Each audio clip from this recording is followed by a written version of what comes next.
So, einen schönen guten Abend. Mein Name ist Götz Neunig, ich bin Sprecher des Arbeitskreises Physik und Abrüstung in der Deutschen Physikalischen Gesellschaft. Im Namen der Deutschen Physikalischen Gesellschaft begrüße ich Sie alle zu dem heutigen Abend. Das ist eine öffentliche Vorlesung. Ich hoffe, ein bisschen Öffentlichkeit ist auch hier. Ich will kurz etwas zu der Serie, die wir Max-von-Laue-Vorlesungen nennen, sagen und danach kurz einführen in unseren heutigen Sprecher. Die Deutsche Physikalische Gesellschaft hat im Jahre 2000 eine Vortragsreihe zu Ehren von Max von Laue ins Leben gerufen. Max von Laue war Physiker und Nobelpreisträger. Die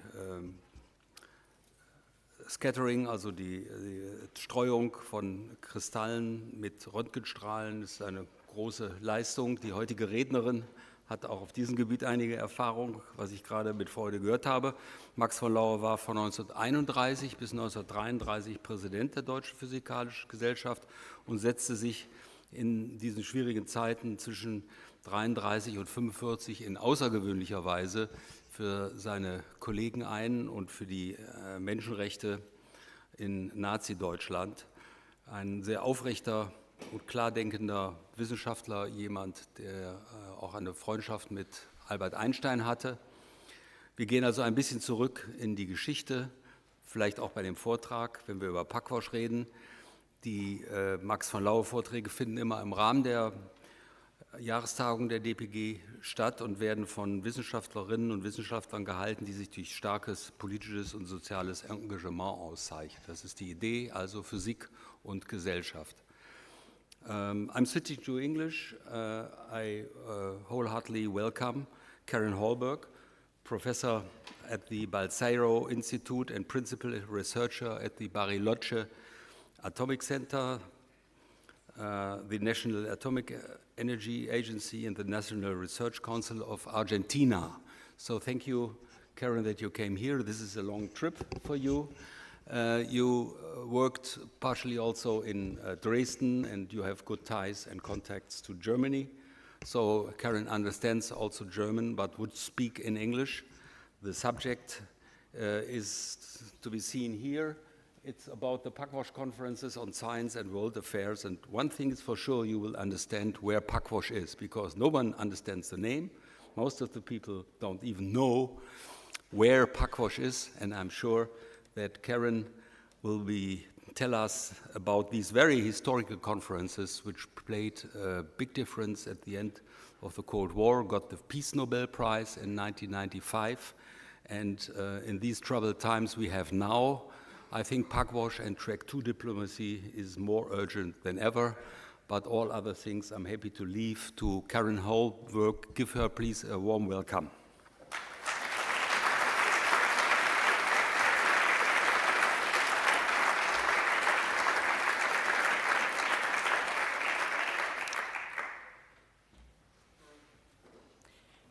Guten Abend, good evening, everyone. I decided to speak here because I think it's easier to work with my computer and with the screen.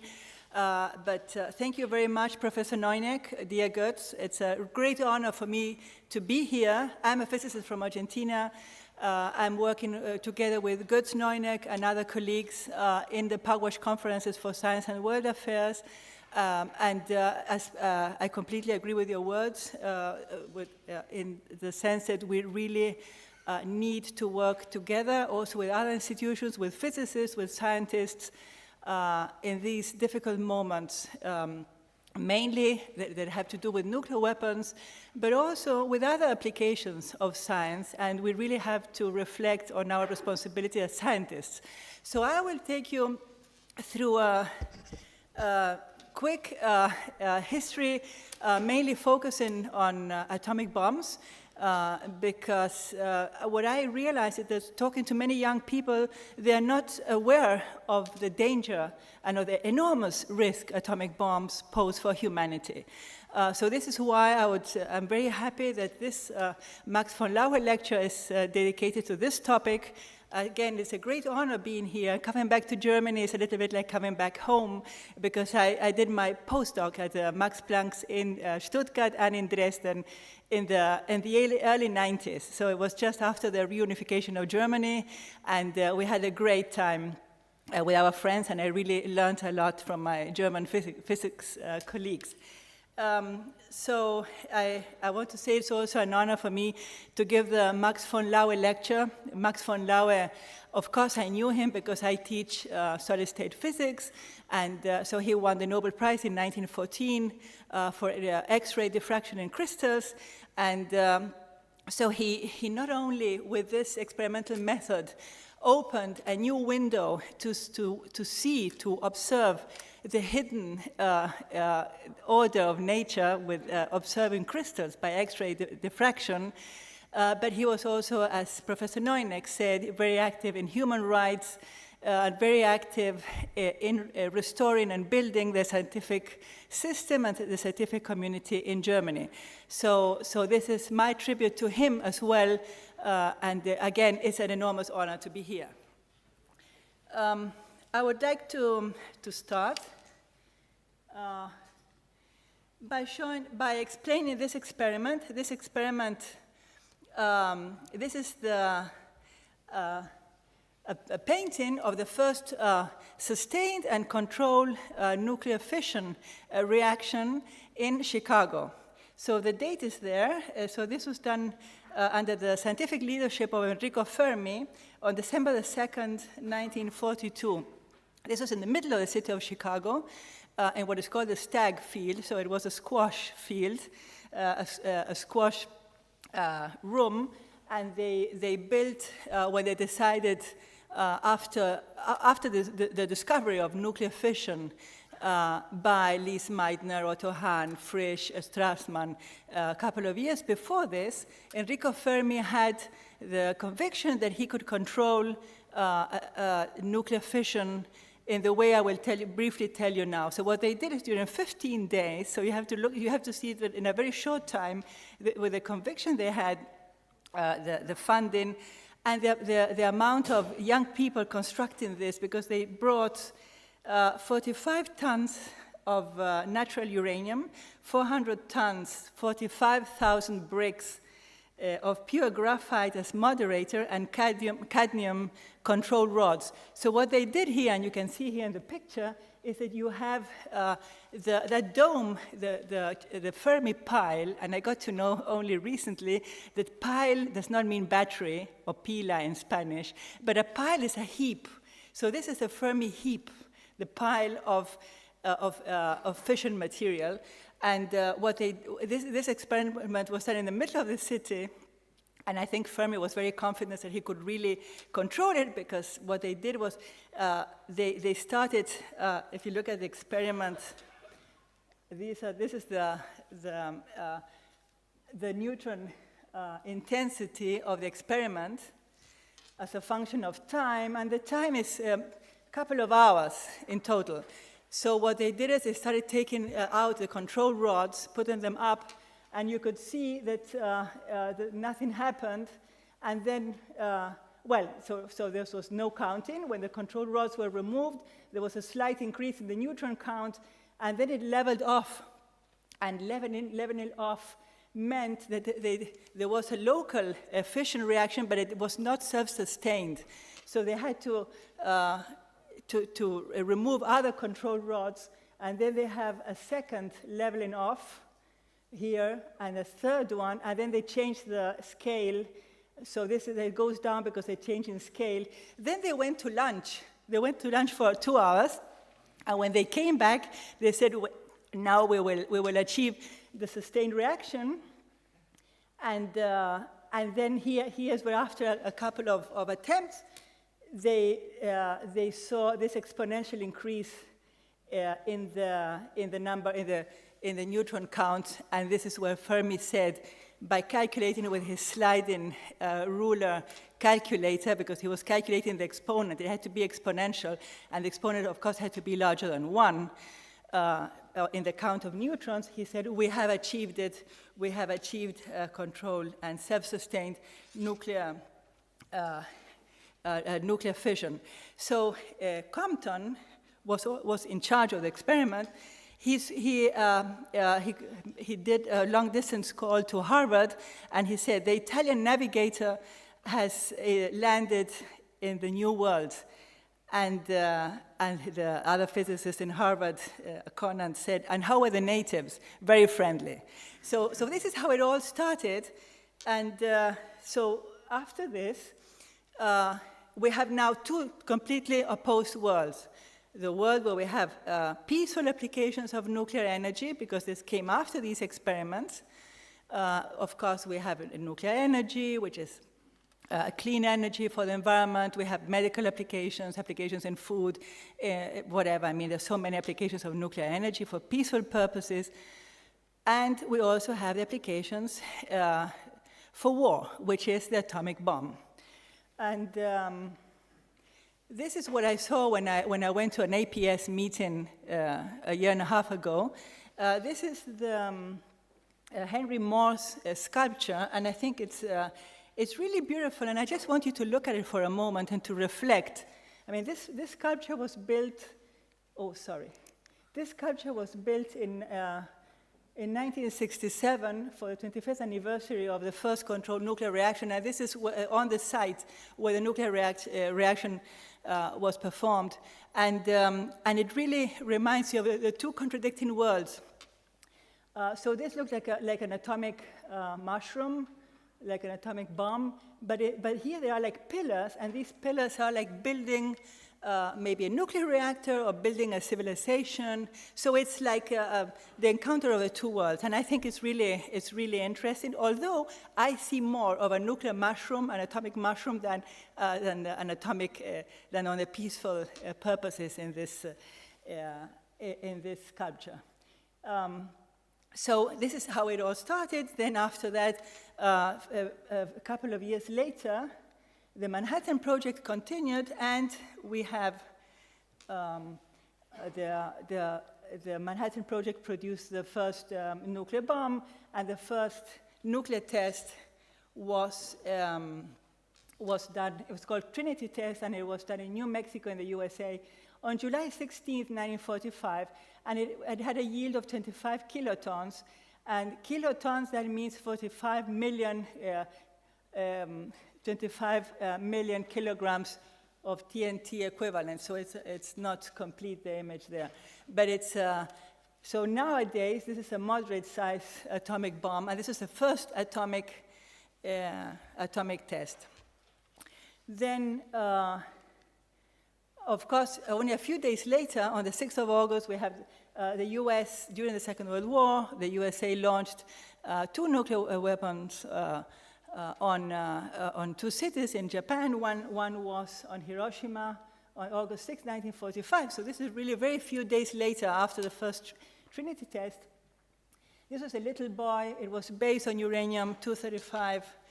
And it had a yield of only 15 kilotons, only 15, because all the other bombs are much bigger than that, and it caused 140,000 deaths. This is Hiroshima, how it was destroyed after that bomb.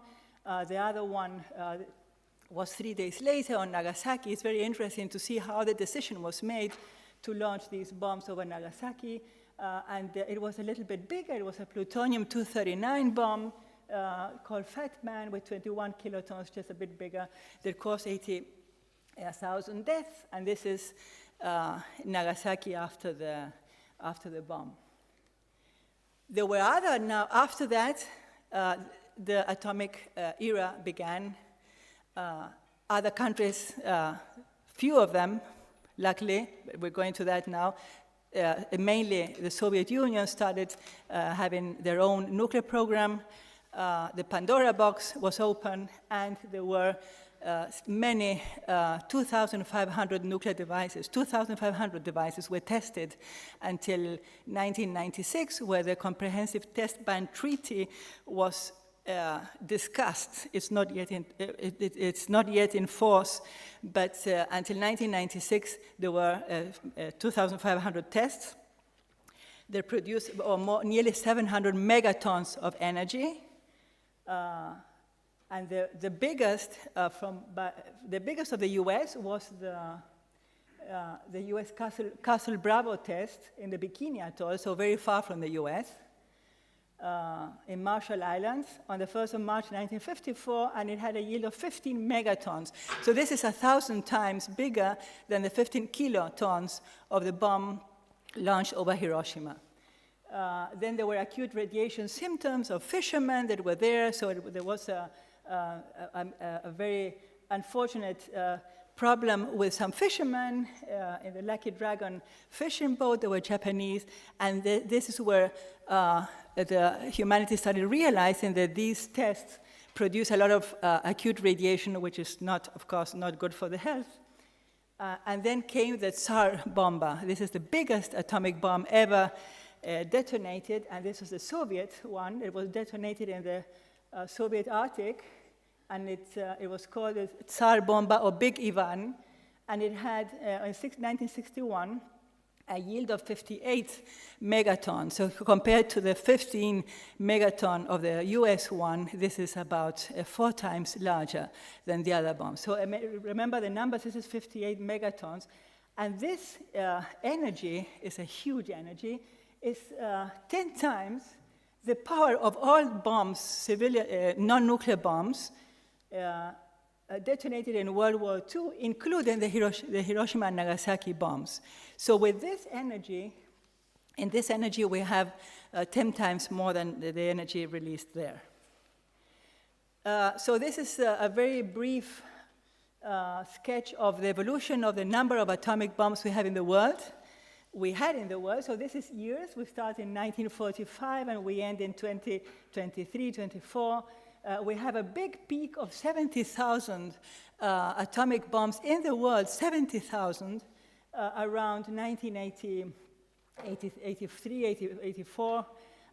And after that, I mean, these are different treaties that were mainly decided and agreed upon between the US and the Soviet Union and then Russia.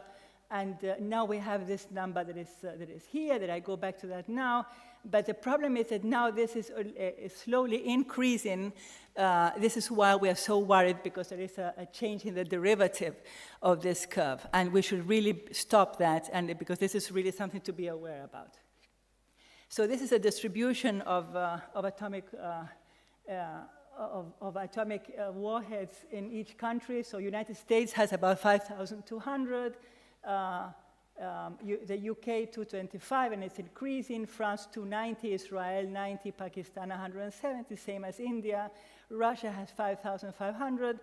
China about 600. China is increasing its nuclear weapons at quite a high speed, and it's because only a year ago it was about 500.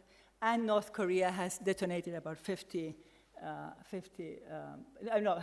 has about 50 bombs, but North Korea is the only one that tested after the Comprehensive Test Ban Treaty. So the only nuclear tests we had were from Korea. Here are the numbers again, but I only wanted to emphasize that here in Europe, there are atomic weapons that are from the US. There are deployed in Belgium, 15. In Germany, there are 15. In Italy, 35, because there are 2 sites in Italy.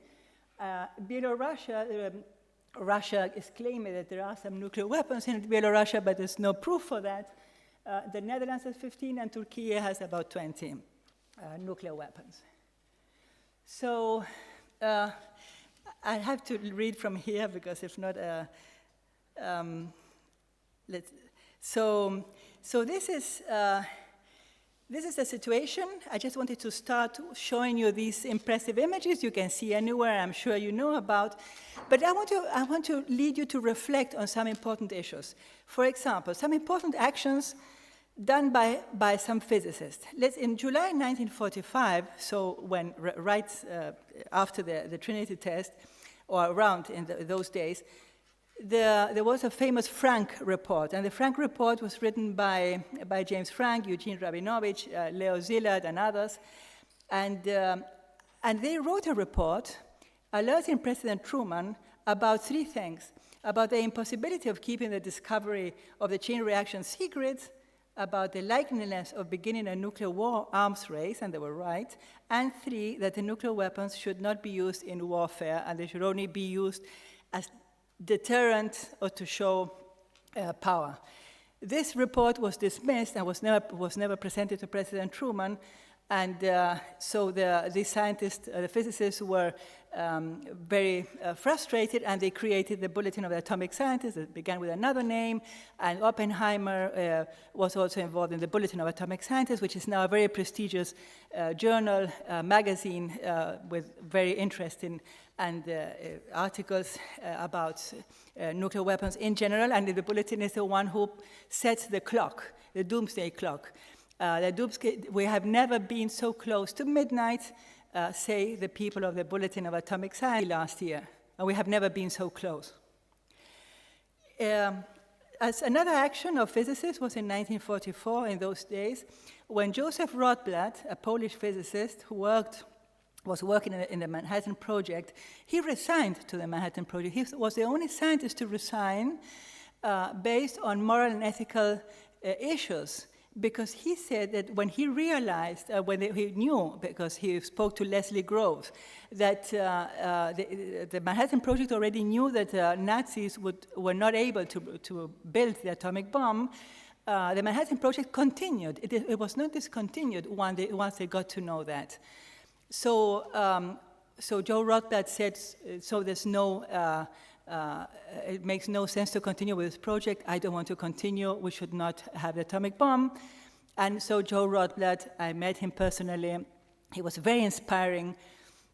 He won the Nobel Peace Prize, as I show you in a while, and he was one of the creators of the Pugwash movement, for the Pugwash Conferences for Science and World Affairs. So we're talking about the 1950s. Other actions done by physicists, and this is it's very useful sometimes to look at history, because it can also be inspiring to see what we can do as physicists, because we are now stepping in the shoes of these giants, and we really have to take our responsibility for the times that we are here and for according to our expertise, but we really need to engage like these other eminent physicists did. For example, this is Bertrand Russell. He was not a physicist. He was a logistician, a mathematician, and he had the Nobel Prize in Literature. This was in 1955. It was right after the development of the H-bomb, which were the two biggest bombs I showed there. Those were fusion bombs, not fission bombs. So they got together with Albert Einstein, another physicist I'll show you now, and they wrote the Russell-Einstein Manifesto.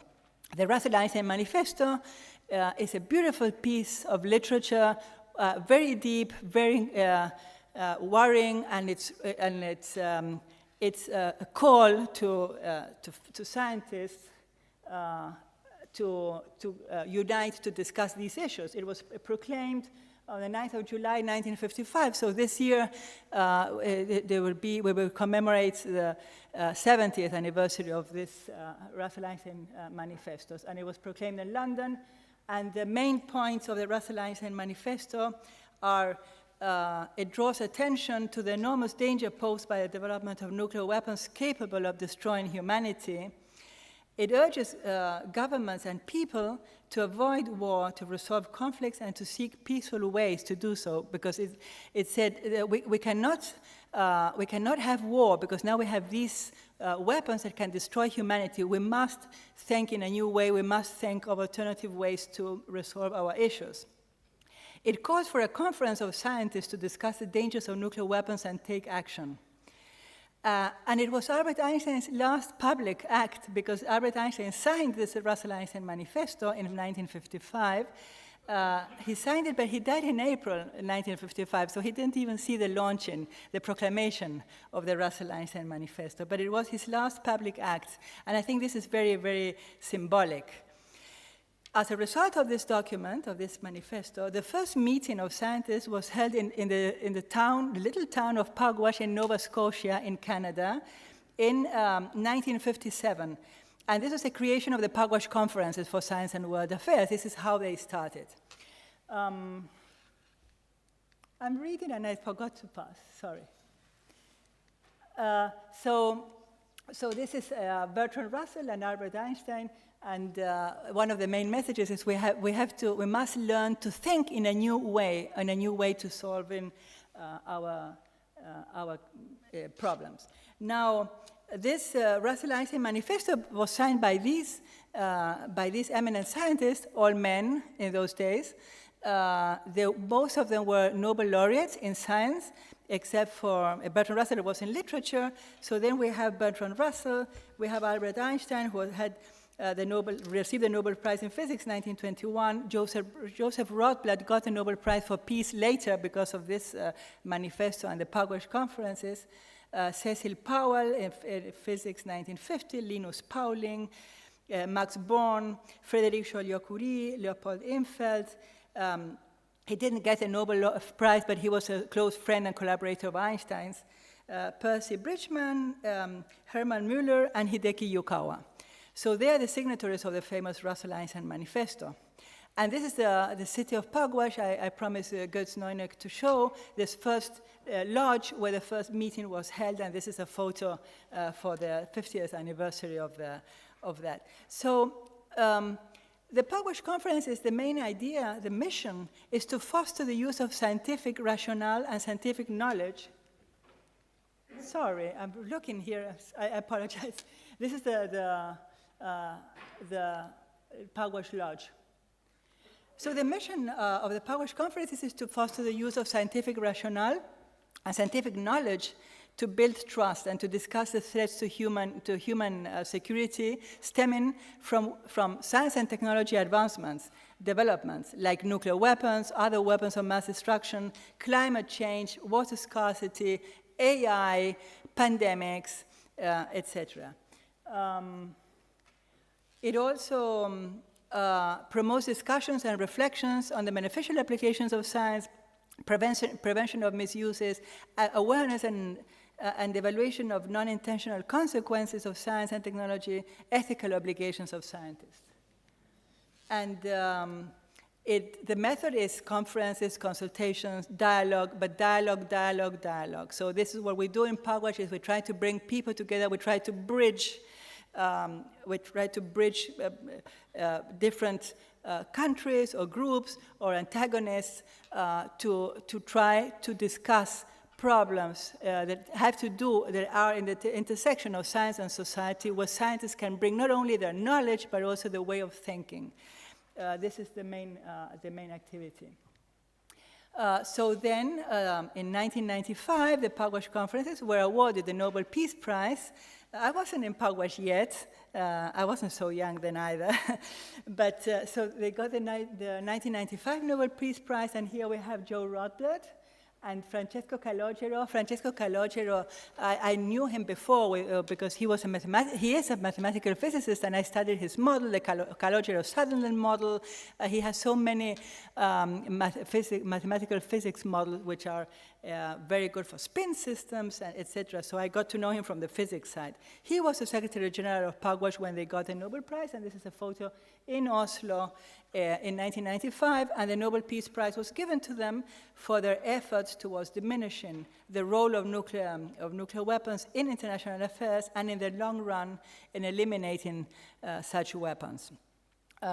So we're still far from the elimination of those weapons, and now they're gaining every time much more salience and importance in international affairs. So we are moving away from this Nobel Peace Prize.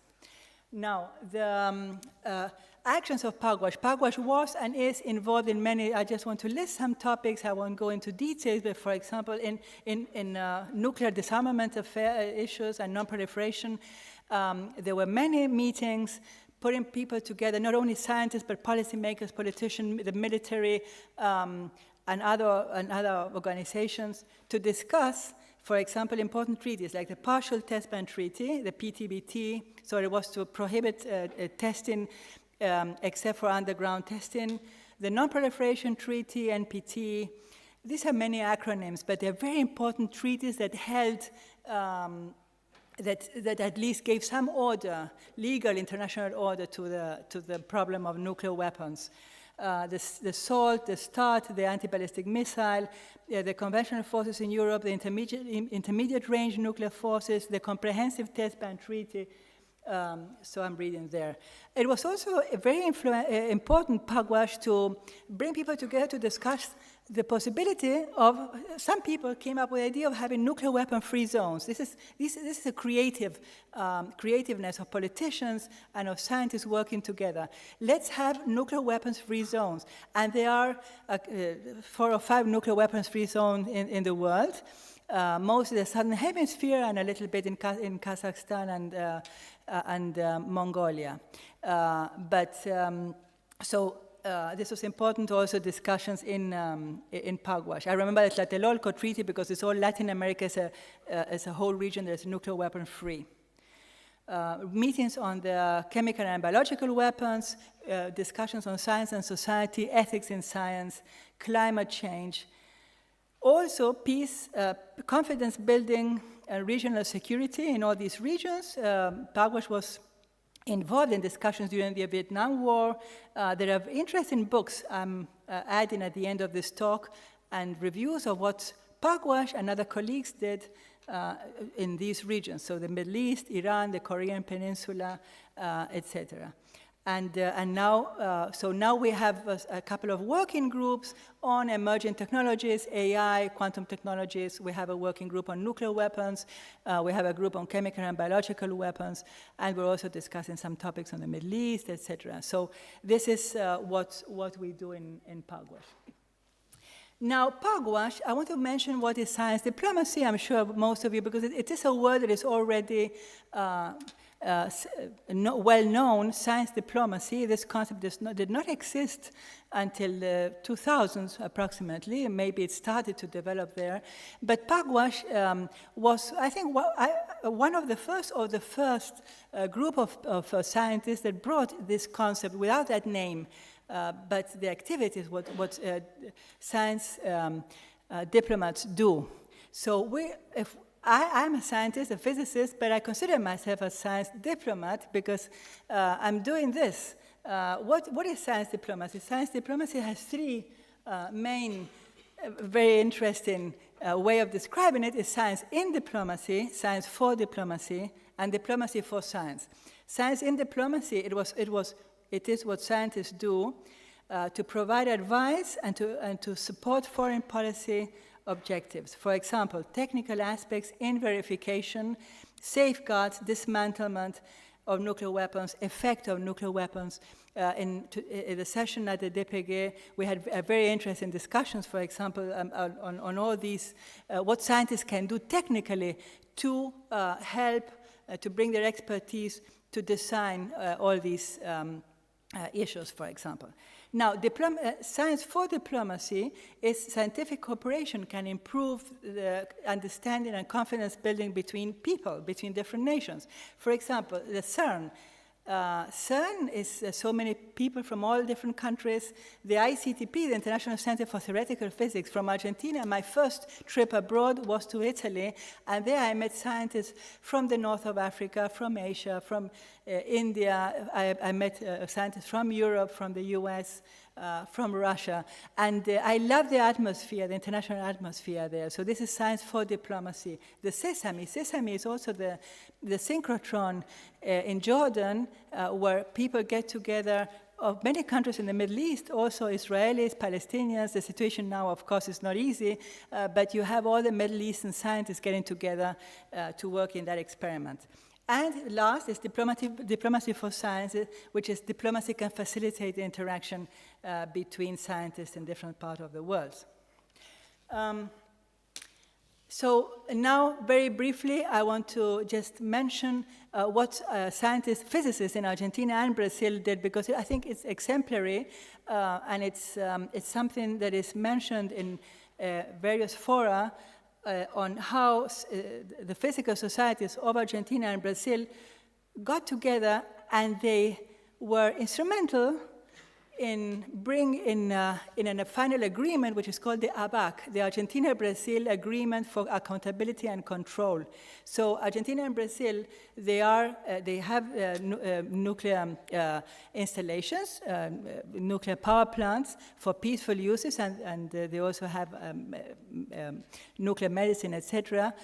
And in spite of having signed and ratified the NPT, the Tlatelolco Treaty of a nuclear weapon-free zone in Latin America, nothing is redundant because they also agreed to have mutual agreements and control. So this adds to the other compromises at the international level. So, I mean, this is just an example that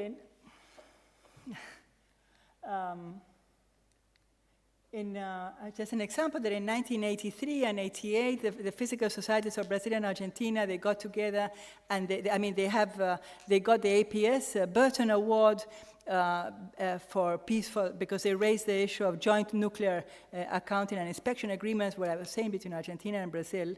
And in 1988, they had a joint statement saying that the Brazilian Association of Physics and the Argentine Physics Association reiterates their joint position against nuclear programs with military purposes and to any development of nuclear weapons in both countries, agreeing that their nuclear programs must be based on a strict civil control, generating the mechanisms to effectively guaranteeing its peaceful objectives. And this led to the ABAC, because it's a quadripartite agreement between Argentina, Brazil, the ABAC, and the IAEA. So physicists, we can do things. We can influence policy, not only with our knowledge, but also, as I say, with our way of thinking. This is, in Spanish, the agreement between the Brazilian and Argentina societies. And this is important because la Sociedad Brasileira de Física, the Brazilian Physical Society, they were important in bringing into the Brazilian Constitution, Article 21, Brazilian Constitution of the nation, Article 21, which says, all nuclear activity in national territory will be used for peaceful purposes exclusively and under approval of the National Congress. This is beautiful. We should have this in Argentina too. Constitutions of countries that have signed the treaty on the prohibition of nuclear weapons should also try to bring this into their constitution. It's a compromise for using nuclear energy with peaceful purposes. The Argentine Physical Society, and I was very active to try to get this, we have one article in the Code of Ethics which says that any conscious participation in the development, improvement, and fabrication of weapons of indiscriminate destruction, such as nuclear, chemical, and biological weapons, among others, are considered a breach to the basic ethical principles. So this is here since 2003 in our Code of Ethics of the Argentine Physical Society. So what happens with science diplomacy, and this is already going towards the end of my talk, now trying to think about the future, which is the current situation. We have a multipolar world, which makes it more complicated politically. Globalization and the commitment to global interdependence and cooperation on global science issues are in retreat. So we have a fractionalized world. Open science is also being replaced by as open as possible, but as close as necessary. Think of collaboration in quantum technologies, in AI, in biology, etc. So it's restrictions. There are many more restrictions now to scientific exchange. This is not good. Also with the proliferation of technology, the interface between science, technology, economics, and national security is much larger. Science has penetrated society. And proliferation of misinformation and reduction of reliance in science by the public opinion. I mean, the debates we had during the COVID pandemic. I don't think we came out better from the COVID pandemic with respect to the trust by the general public. So we really have to work hard on that, on bringing back public confidence in science.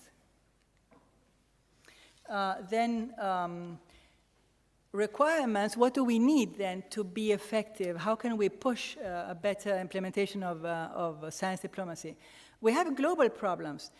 Climate change is global, biodiversity loss, pandemic risks, many other existential threats require that we work in an interdisciplinary way and we reach collective action. New technologies cross national borders, like digital technologies, AI, large language models, synthetic biology, the use of space, extraterrestrial resources, nuclear weapons. It's not only of one country. I mean, all these technologies. Quantum technologies with security and defense applications, they require globalized actions. We cannot separate the world in countries. We have to work together. There is a huge technology gap, and now I'm talking about someone from the global south, from Argentina. Why is it important? Because the technologies now, advanced technologies require large investments and specialized training and a highly mature technological environment. So there should be a responsible action from governments and from overarching institutions to ensure inclusive, equitable, and global development of these technologies to meet the SDGs. The SDGs are the development goals of the UN and face collective and global actions. So all this, that we have to have now an umbrella, not a nuclear umbrella, but a reflective umbrella, which is integrity in science. And integrity in science has to do with our responsibility. So what can we learn from all these good examples I have given you of a pacifist or activist scientists and physicists in the past? They have spoken to power, spoken truth to power. They have tried, in the Frank Report, they have tried to reach President Truman with what they thought was going to happen with nuclear weapons. And they were right, but the politicians did not listen to the scientists. I don't say we're always right, but we should be able to at least transmit what we see from the scientific part. We are prepared. We have a training, so we should speak the truth of what we know to politicians and to the public. We should reflect on what we're working on and to consider the consequences of our work. We have to be active in reacting to matters that concern us. We should react when we see things that are not right. We should speak out, particularly when issues threaten the social well-being. And this is just to show you, we have a Hippocratic Oath in my Balseiro Institute, which is an atomic center in the south of Argentina, and it's based on the international student Young Pugwash. We have a young chapter in Pugwash, and they developed this Hippocratic Oath for scientists, and we use it, physicists.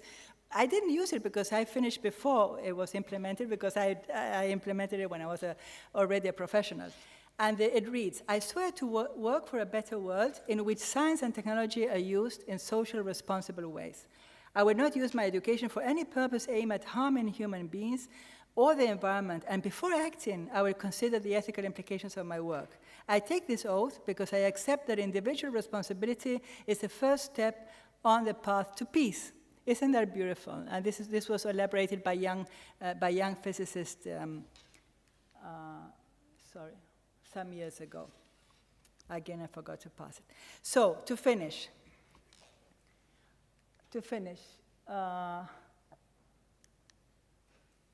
no, I was missing something. Well, I think there was, yes, okay. So let's go back to the Russell-Einstein Manifesto. The Russell-Einstein Manifesto says, now reading it, is beautifully how it finishes, and just to inspire ourselves, the following. There lies before us, if we choose, continual progress in happiness, knowledge, and wisdom. Shall we instead choose death because we cannot forget our quarrels? We appeal as human beings to human beings. Remember your humanity and forget the rest. If you can do so, the way lies open to a new paradise. If you cannot, there lies before you the risk of universal death. These are very true words, very inspiring, but very terrorizing. And this was written in 1955, and the Russell-Einstein Manifesto is as valid, or even more valid today than what it was in 1955. So, to finish, we started like this. I started with terrifying images of the Tsar bomber, this powerful weapon of terror, but we should do something about it. We should be able to get rid of these weapons, to reach a way of coexistence in our small world, where we do not need these weapons of terror pending on us and threatening to destroy all kinds of life and environment. So we should finish up remembering our humanity, going back to the words of the Russell-Einstein Manifesto. We should change to this blue sky world where above all we remember our humanity. So I hope we can work together for a better future. Thank you very much.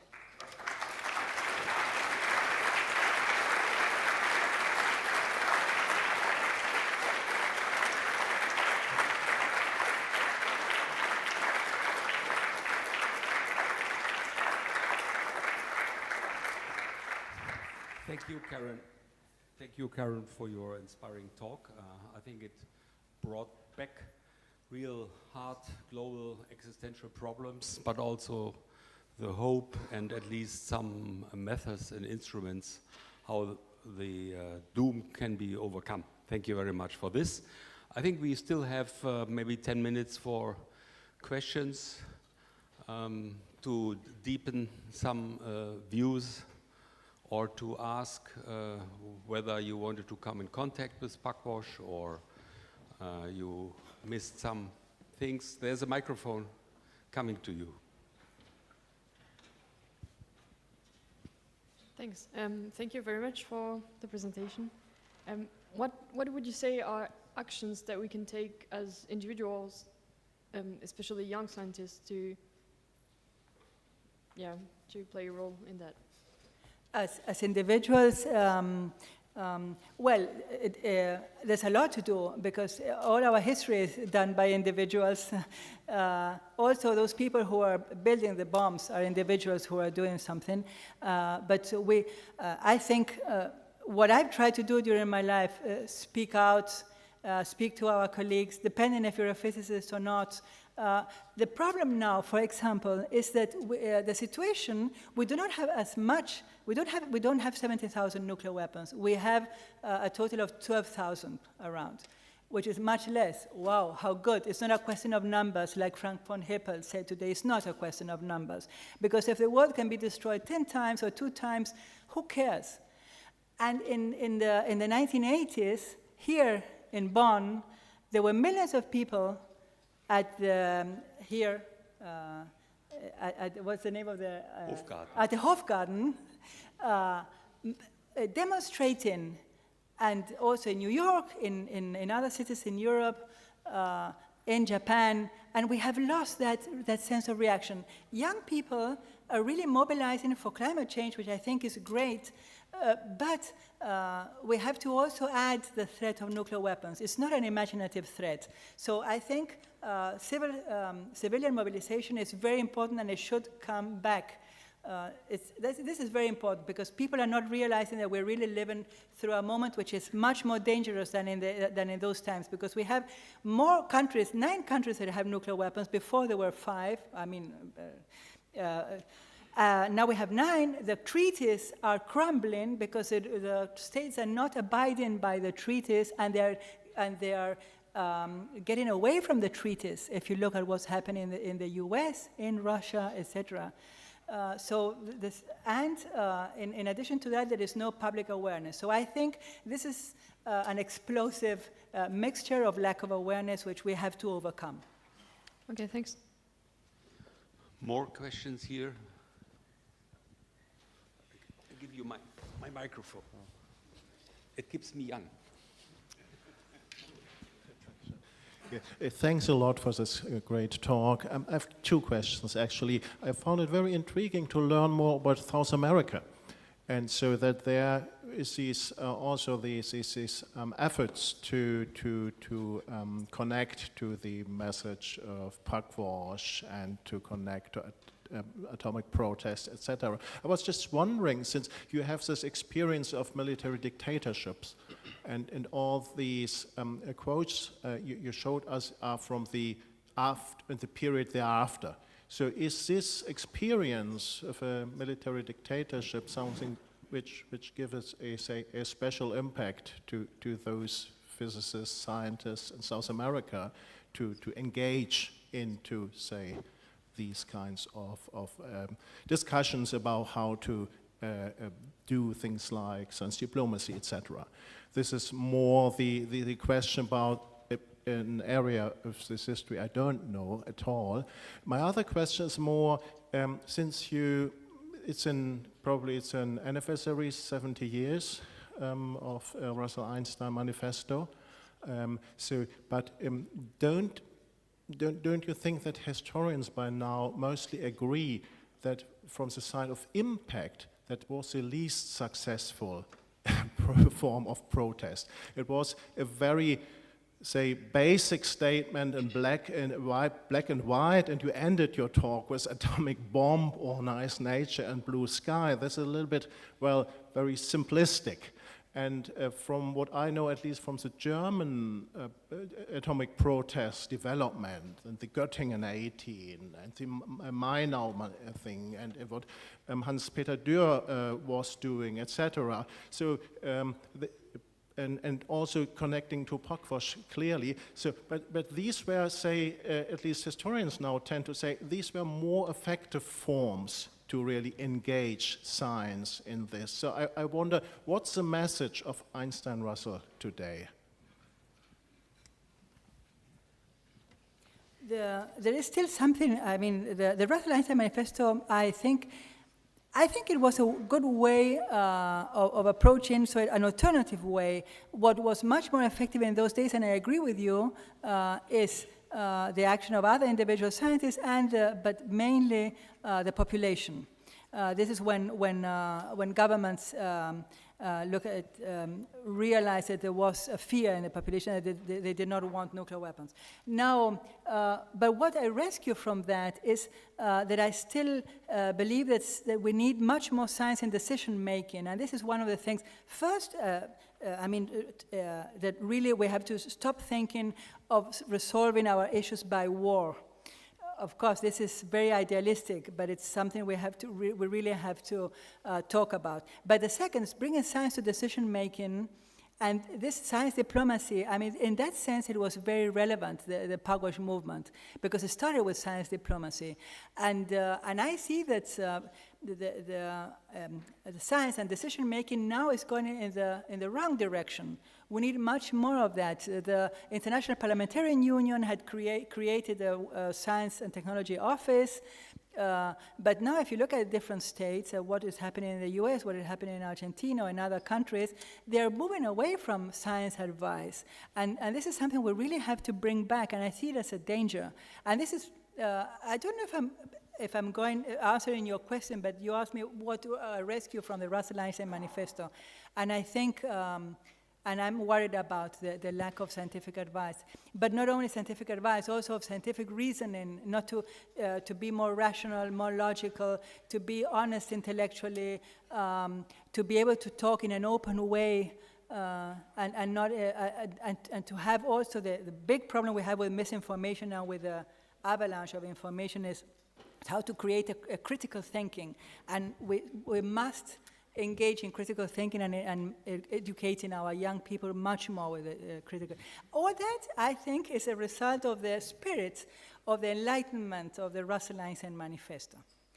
But I forgot your first question. Just tell me the South American situation, whether we went through this military dictatorship.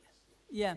So, well, I mean, this military dictatorship were a disaster for, in the last century we had several in Argentina and in the whole region, and they were a disaster for our countries, and well, we can talk about that, but now, what does it have to, it's bad because we lose the possibility of engaging in discussions, we lose the exercise of democracy, and this is taking a long while to rebuild.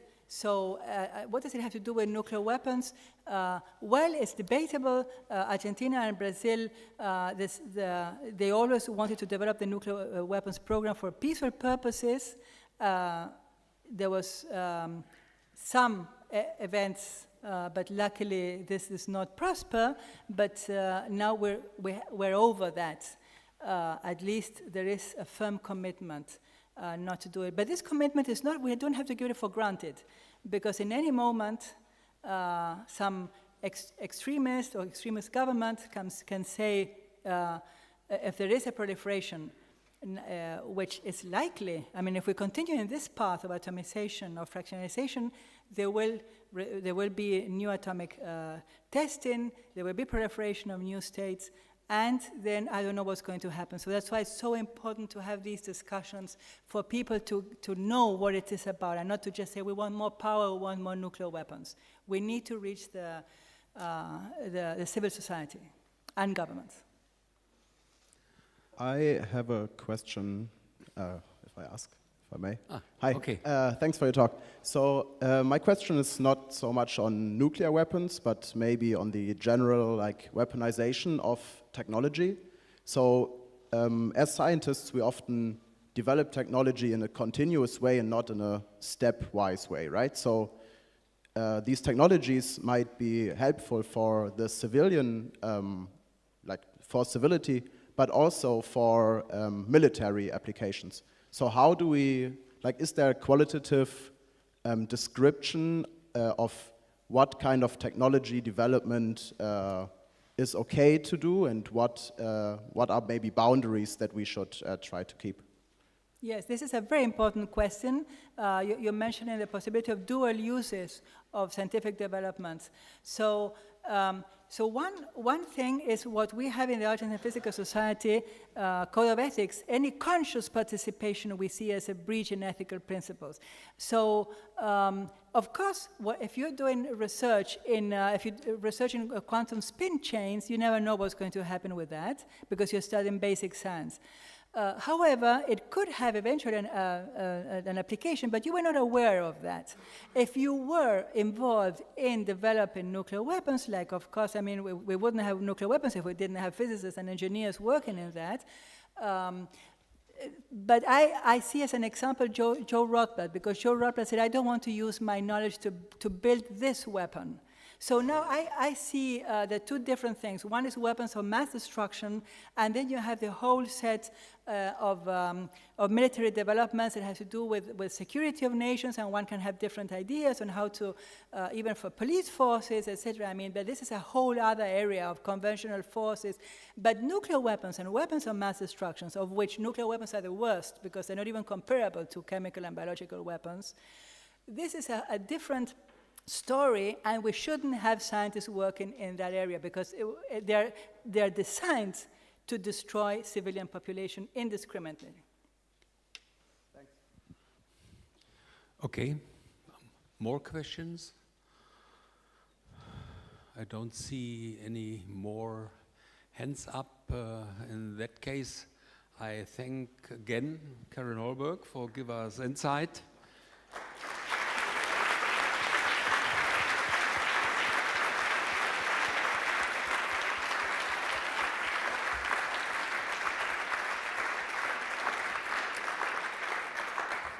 And I thank you on behalf of the DPG to come here and to discuss things. And it's absolutely clear that the discussion is not over.